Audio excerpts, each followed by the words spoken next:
Hey everybody! So China Admissions, we are organizing another Chinese University Open Day on Saturday, July 18th.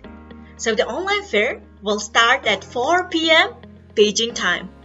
So each university will give 12 minutes of presentation about their unique programs. The universities will introduce about their program details. What is it like to live on their campus? What is it like to study there? And how to apply? What is their admissions processing? And they will give scholarship information.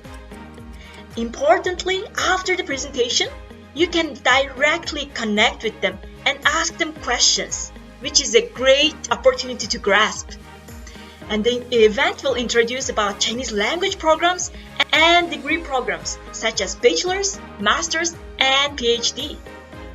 The participating universities are China Europe International Business School, Wuhan University, Dongbei University of Finance and Economics, Tongji University School of Economics and Management, University of International Business and Economics, Zhejiang Gongshang University, and China University of Petroleum, Beijing campus.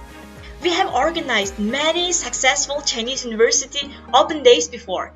We had top 15 universities joining, and we had around 1,299 students joined to our event last time. So this time, to meet with the top Chinese universities, please click on the link below for the registration.